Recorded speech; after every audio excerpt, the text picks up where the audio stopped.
event for the public SISE. The fellows in SISE have a little bit more work to do later in the day.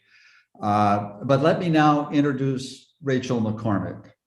She's currently the Consul General of Canada for the states of Arkansas, Louisiana, New Mexico, Oklahoma, and Texas. She was head of the Energy and Environment section of the Canadian Embassy in Washington, D.C. from 2014 to 2019.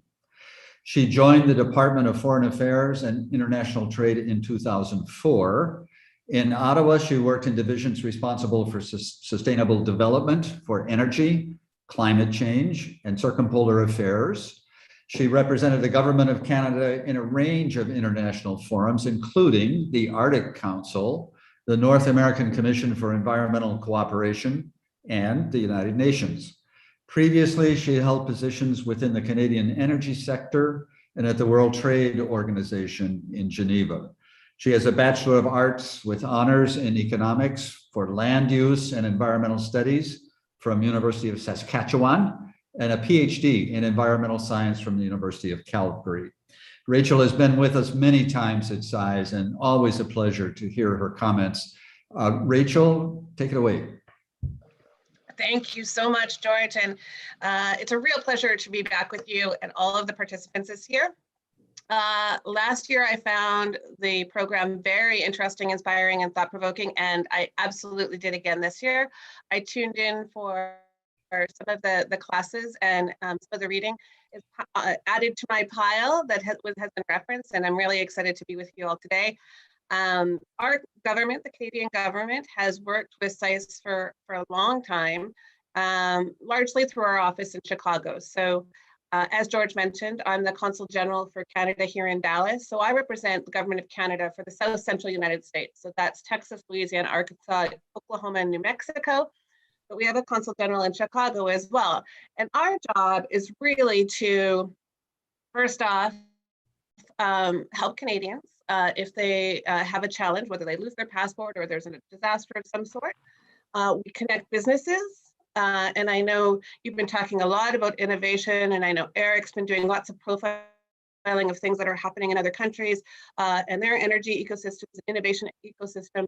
So we talk about how, we think about how we can connect the United States ecosystem with Canada, both through research, but also through business, trade, and investment. And then we have our outreach and public policy. So we engage governors' offices, our elected officials in Washington, D.C., and great organizations like you all, recognizing that a lot of the people on this call are really going to be the influencers and decision makers of the future. So we're really excited to be involved again this year. I want to thank everyone at SISE and George Crabtree, Eric Mattel, Thomas Alayan, and Katie McCune.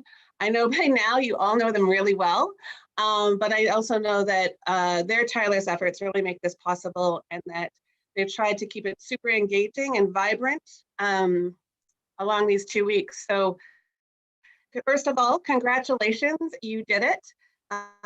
You're on the precipice of being part of a very special, dare I say, elite and exclusive group.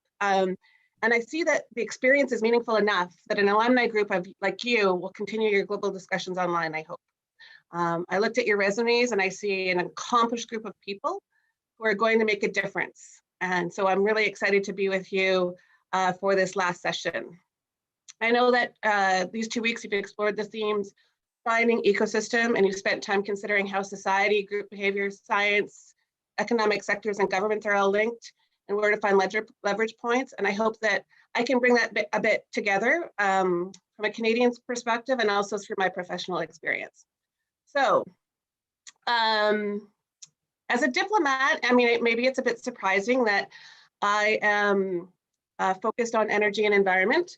I think you heard about my academic background, and, you know, not to age myself, but when I went to university, I was in an undergrad program focused on the environment, and you could pick a double major. And the second major was biology, chemistry, geology, and then the second one was, another one was economics. And I was only the second person in the program to actually choose economics as the second major.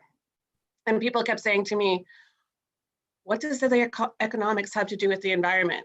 So clearly we've come a long way in the years in between. And I think the way that this program has been structured has really shown that the economy and the environment definitely go together.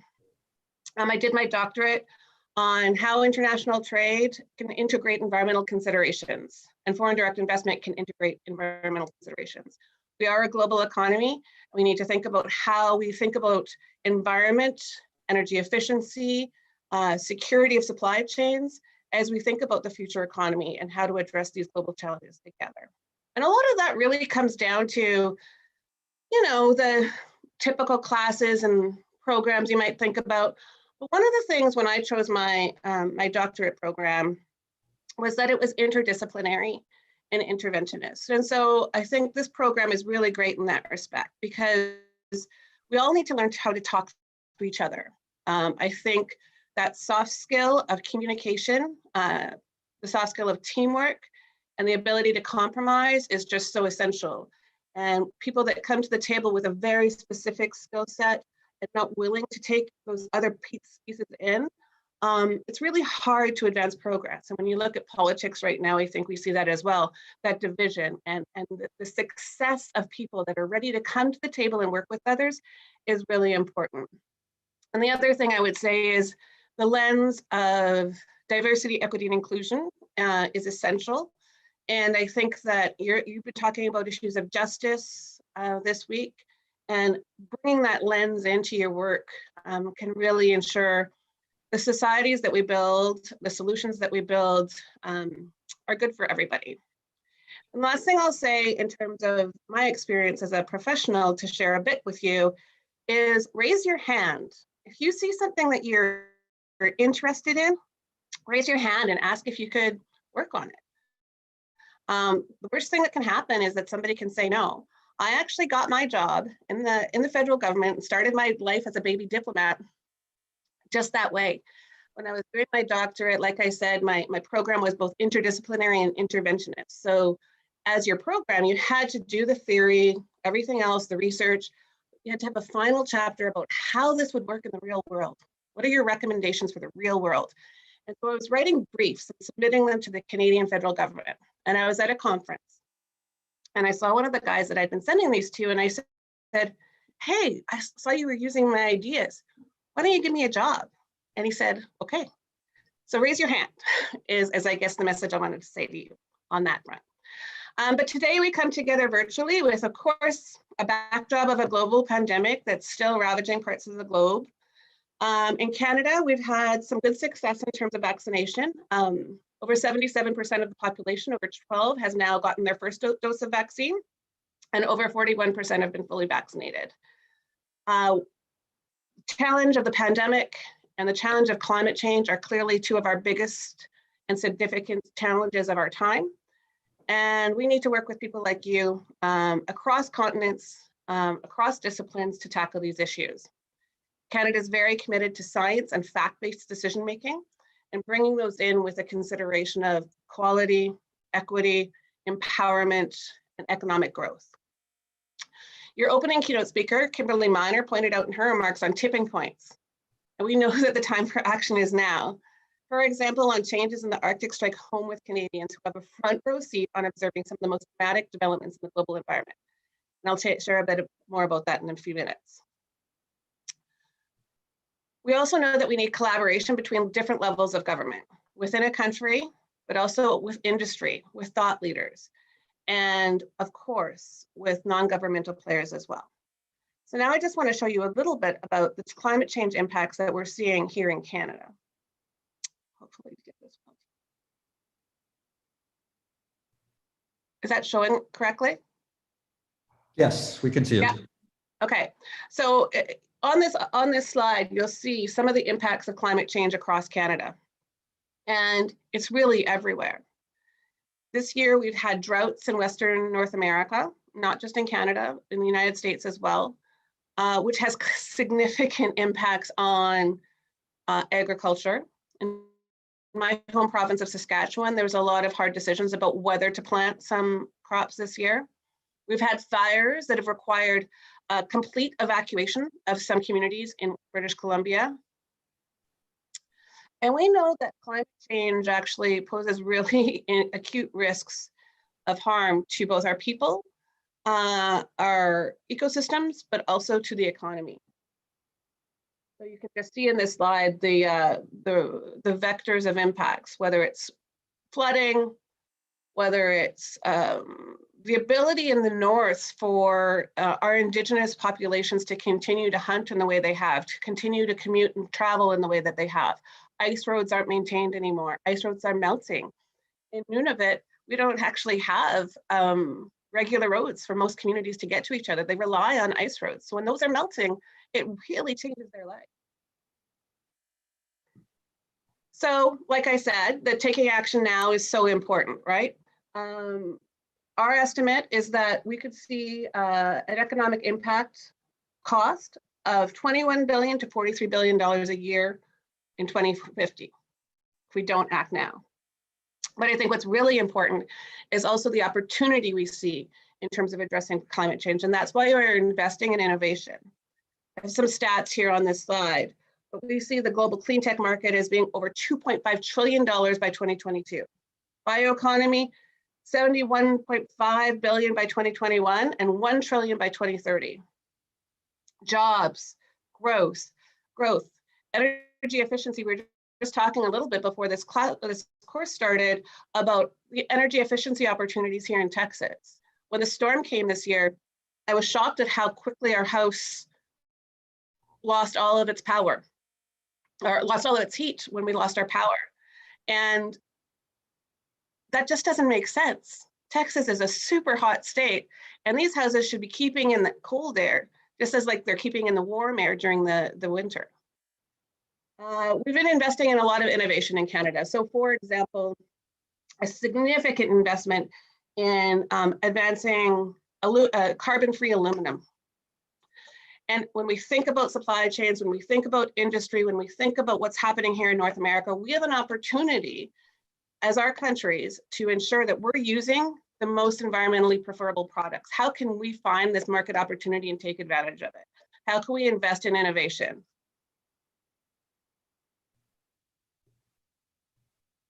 And just a final note there is we just released a new report in Canada that's mentioned that by 2030, the number of jobs in clean energy in Canada is expected to grow by 50%. And the sector's GDP is forecast to grow by 58% in the same time frame. So this is just a bit of an insight into where Canada's global greenhouse gas emissions have been coming from. So you understand, we're a bit different than the US. In some ways, we're very similar. Our transportation percentage, our homes and buildings, very similar. However, we're also very blessed in terms of clean electricity. Over 83% of our electricity right now is carbon-free. A lot of that is large hydro. We're very blessed with large hydro, which provides baseload. We have some nuclear, but we're in the single digits now for coal. And we have committed to a phase out of coal by 2030, a conventional coal by 2030. Oil and gas is a big part of our emissions profile. And so we're really working in terms of cleaner oil and gas, taking significant action on things like methane already. So I just want to talk a little bit about what we're doing to address these emissions. So we have as a framework for our action is the Pan-Canadian framework of for clean growth and climate change. So again, getting back to that idea of clean growth and climate change is important. The connection between the economy and the environment. And before I get into what's in that document, I want to talk to you about somebody that's a very well-known Canadian who's named Mark Carney. Mark Carney is a native of Fort Smith. He, you may know him, not because of being from Fort Smith in the Northwest Territories, but I'm sure all of you know a lot about. But he went on to study at Harvard, joined Goldman Sachs, returned to Canada's finance department, and then served as governor of the Bank of Canada for 5 years. And that included the 2008 financial meltdown. He then went on to become the first non-Briton to serve as the governor of the Bank of England. And today he's back in Canada as the vice chair and head of environmental, social, and governance at Brookfield Asset Management. He'll also be the UN Special Envoy on Climate to COP26. And British Prime Minister Boris Johnson has actually named him as financial advisor during the summit. For someone who spent his whole life in the world of international finance, Carney has proposed some startling concepts. Rather than subscribing to the idea that shareholders' interests are paramount, Carney favors the broader term stakeholders, including employees and the society at large. He believes that more diversity would benefit from the financial world. He tends to only hire from certain, which he says tends to only hire from certain schools and certain disciplines. Again, more different perspectives, different people, different backgrounds. It'll be really interesting to see what happens when the world of finance joins these discussions at COP26 in November with Mark Carney at the helm. And I encourage you to check out his book, which is actually completely focused almost all on climate change as well as social issues with the economy. Now back to what we were talking about in Canada. So carbon pollution is a big part of, pricing carbon pollution is a big part of our action. So I want to talk a little bit about the fact that we actually do have a price on carbon in Canada. And this is actually something that's happened in Canada since 2007. It's been called different things. People don't like the term tax. People don't like the term, some of the terms, but we have actually had pricing in 2007, and it started at the provincial level. And actually, it started in some of our right-leaning provinces, which is interesting. But what it recognized was that a market signal drove incentives to change behavior. And so now we have a carbon price across Canada. It's an interesting system because there's a federal backstop. There's two parts to it. One is for the heavy emitters, and then one is the price at the pump. And so it allows you to provide that incentive both at the individual and the corporate level. Some provinces have adapted their own approach based on their specific circumstances. This is just a quick slide to show you how the places in the blue have the federal plan completely in place. The places in green, the federal backstop is in place in part, generally for at the pump. And then in the other places, a provincial or territorial system applies. So essentially what happened was that those provinces submitted their plans and they were seen to work to meet the requirements of the federal program. What's interesting though, I think, is that for those provinces that were not willing to meet the system and not willing to put something into place, the federal government gets those revenues and they decide how the money is spent in that province. For the provinces that were willing to step up and provide their plans, they get to the revenues and they get to decide how it's used. So the money always goes back to the place it was generated, but who decides how it's spent changes. Here's just a quick slide to talk about some of the other things we're doing, because I don't want to focus too much on our actions, but electricity, I mentioned coal phase out, building, really pushing on energy efficiency and net zero buildings, transportation, investing significantly in electric vehicle infrastructure. We have a clean fuel standard. We also have emission standards, which are aligned with the US, and a lot of work to incent action through challenges, innovation, partnerships with industry in a wide range of sectors. There we go. So that's a little bit about what we're doing in Canada. And I wanted to say that plan was launched in 2016, and that wasn't the end of our ambition. In December of 2020, we introduced a healthy environment and a healthy economy, a strengthened climate plan, again, with the economy and the environment going hand in hand. And that leads us to exceed our 2030 target and also commits us to a 2050 net zero emissions future in legislation that has been passed in our parliament. I want to leave lots of time for conversation, but I also want to talk about that topic associated with engaging Indigenous communities. We're working very hard to ensure strong consultations with our Indigenous communities in the context of resource development, and to ensure that they actually are part of the conversation and benefiting from resource development. Many of our projects in Canada are located in regions that are very close to Indigenous communities. So we need to think about how they're engaged in the development of those projects. Our Constitution actually demands it. We have a duty to consult. But how that happens has really been pushed by decisions in the court and leadership of industry. And so now we have very clear expectations in terms of what's required in engaging with Indigenous communities. We also understand that in some cases there have been in the past disproportionately impacted by development. We worked very hard to profile, for example, in the north, the impact of potential development in the Arctic National Wildlife Refuge in the US on Indigenous populations in Canada. And it was completely related to food security, because there's a caribou population that actually migrates east-west. And the only place they have their babies is in the Arctic Wildlife Refuge. And they will not go there if there's development in a certain way. So we worked very hard to improve understanding, because it really comes down to food security. Those populations depend, 70% of their food is actually subsistence. We really have to think about how we develop resources in terms of the future of these communities. I also had the privilege of hosting a discussion online at South by Southwest this spring between two members of Indigenous communities in Canada on how Indigenous culture and knowledge intersect and how they can inform major energy project development. And they really profiled how Indigenous people can make a contribution and ensure the success of a project if they are involved from the very beginning.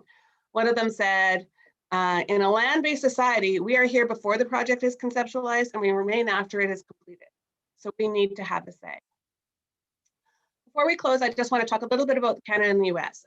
A lot of my work for the last 10 years has been on how Canada and the US cooperate.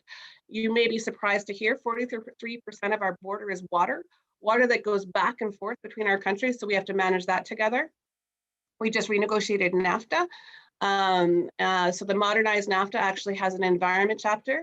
It does not explicitly reference climate change. We were not able to get that, but it does talk a lot about ecosystems, emissions, air quality, water quality, and gives a very clear opportunity to have legal action if environmental laws are not being enforced. We also just launched a joint roadmap between President Biden and Prime Minister Trudeau.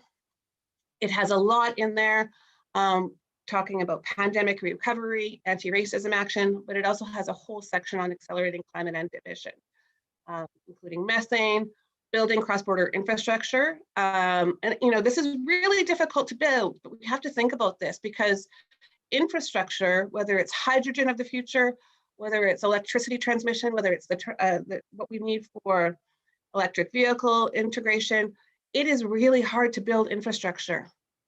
Why do we have cross-border infrastructure in that joint roadmap? Because Canada has significant hydro resources, which are emissions-free baseload. You can lift up a gate in Manitoba, and 10 minutes later, there's power in Minnesota and traveling down. And all of our electricity lines go really north-south a lot more than they go east-west. So it's a huge opportunity. But it's hard to build that infrastructure. We also need to think about supply chains. We have a reference specifically to critical minerals. Right now, we have a joint action plan on critical minerals. Critical minerals are essential to the economy of the future. This can include rare earth elements, it can include uranium, it can include lithium. Almost all of the major projects for critical minerals are owned by state-owned enterprises of non-allied countries. So we really need to think about how do we ensure critical supply chains like that are being built, refined, and used here in North America. We also have to think about how our integrated supply chains work.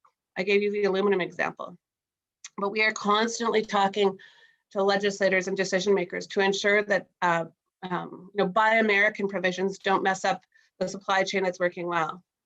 I'll stop there, but I just want to say we're also doing a ton on plastics pollution, circular economy, as well as biodiversity. We have significant commitments there, but I do want to leave time for questions, so I'll leave it at that. Thank you. Rachel, that was absolutely wonderful. Thank you so much for that closing keynote. and all of the things that you discussed. Canada is a neighbor of the US, but probably not as well known as it should be in terms of the climate change impact.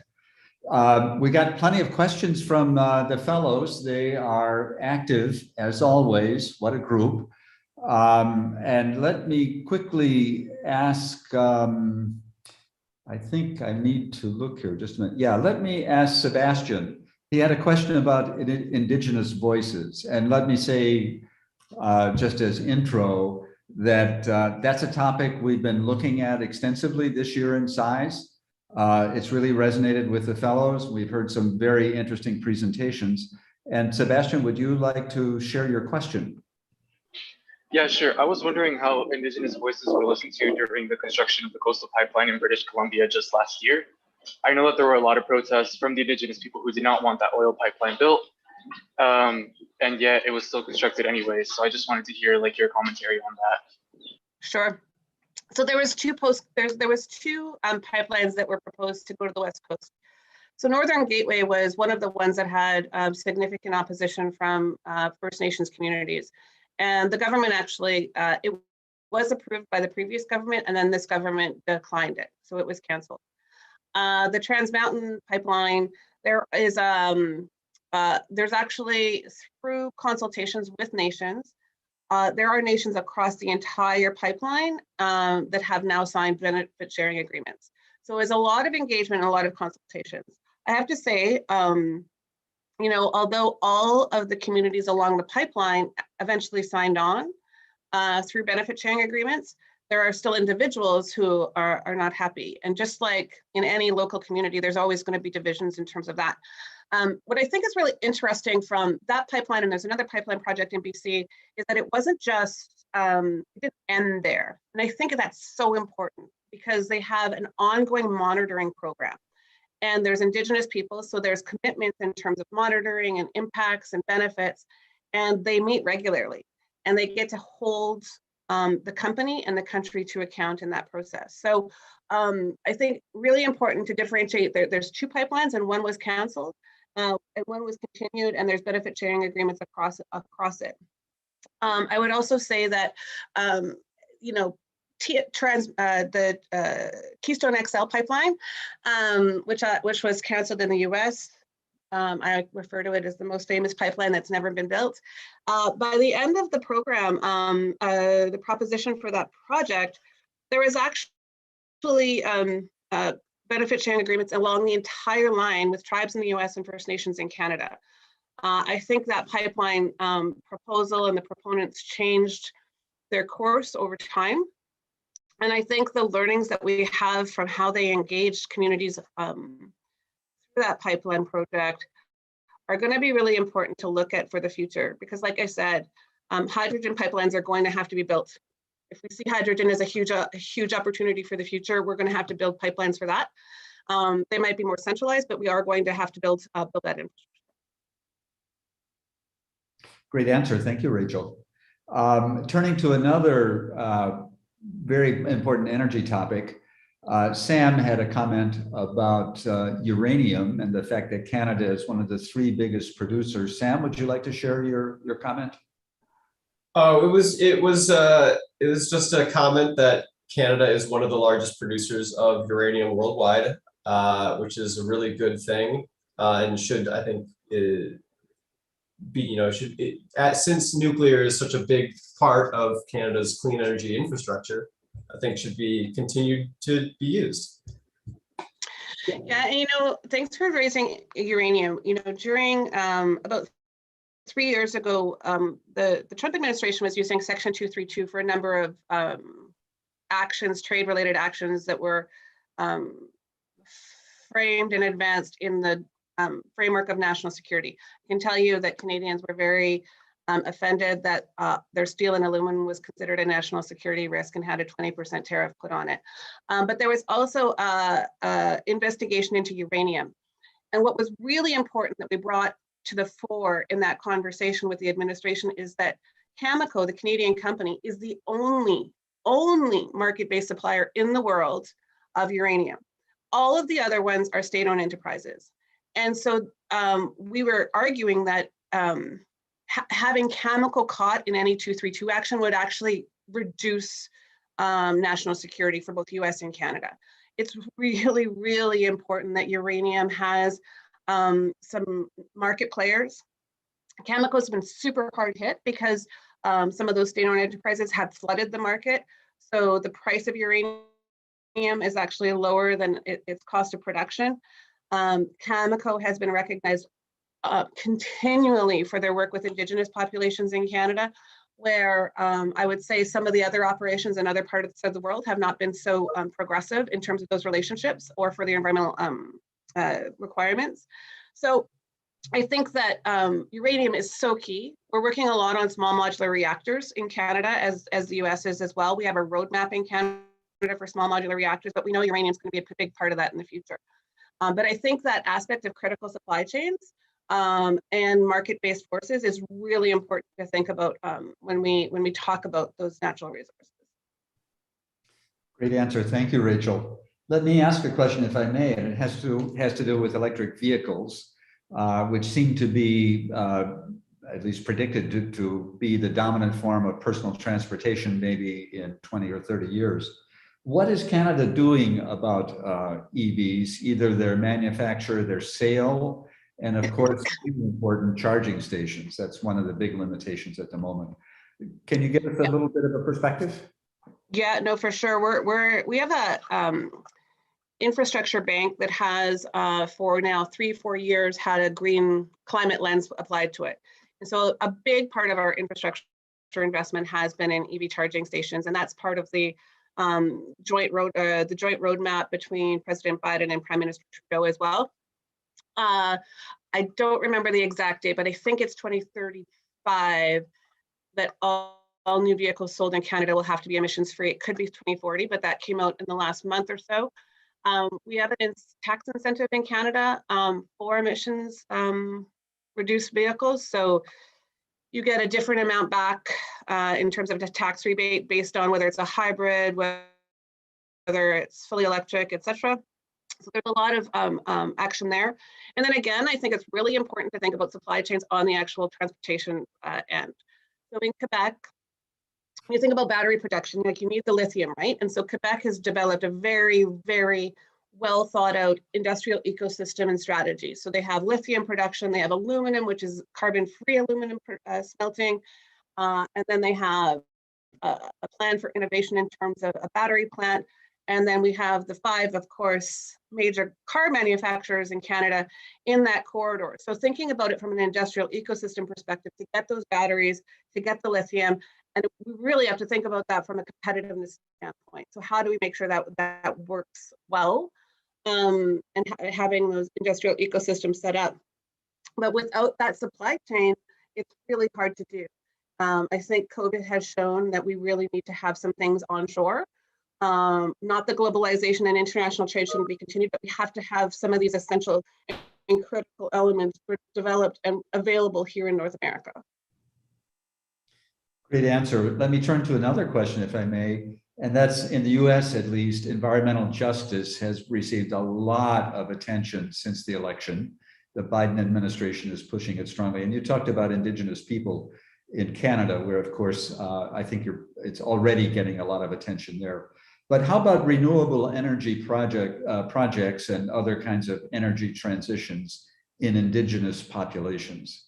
Is that getting more attention? I mean, you might think with climate change in the Arctic happening so quickly, it would need attention. Any comments on that? Sure. Yeah, I think that's a really good point. And so I can say a lot of our large hydro projects are in locations that First Nations communities are prominent. Historically, there has been some projects that were not well consulted and well engaged, and there were traditional lands that perhaps weren't considered as effectively as they could have been. But you now see hydro companies doing things in a very different way, significantly less land disturbance and no floodplain issues. We have the latest, for example, some of the latest hydro facilities up in northern Manitoba have benefit sharing agreements where the First Nations in the region actually have, up to a third of the benefits that are coming in terms of the economic benefits of the projects. And they're engaged in the whole development process. So I think that's one thing. Another thing is that unfortunately in Canada, we have less and less because of these actions, but we have had communities that are reliant on diesel. It makes no sense. It's getting flown in. So it doesn't make sense economically, environmentally, or health-wise, but they need that diesel to sort of to survive in their energy security. And so investment into renewable projects in those communities, whether it's geothermal or solar, has been really important. And so those projects have taken us a long way. And eventually, I think small modular reactors will be important for some of those remote communities as well. A 5 megawatt SMR can provide baseload, and then you could have additional renewables there as well. A geothermal is a big opportunity as well. And in fact, some of the biggest geothermal companies in terms of the actual service companies are Indigenous owned. And so that's been a great opportunity as well. Wonderful. Thank you so much, Rachel. I'm looking at the clock and thinking we should really wind down to respect everyone's time. Rachel, thank you so much for that closing keynote. What a pleasure to have you. We're so happy that you've been with SISE for the time you have, which is a very long time. Welcome the perspective on Canada that I think we need to appreciate much more than we do in the States. So thank you, thank you, thank you. What a pleasure. Thank you, and we value our relationship with you all. Y'all, I'm in Texas now. I have to speak the language. That's, cultural training 101 for diplomats. But please reach out if I can be helpful to any of you. And I really wish you all the luck and congratulations again on your success this week. Thank you so much. And with that, we're going to end the public part of SISE. As I said, the fellows have a bit more to do.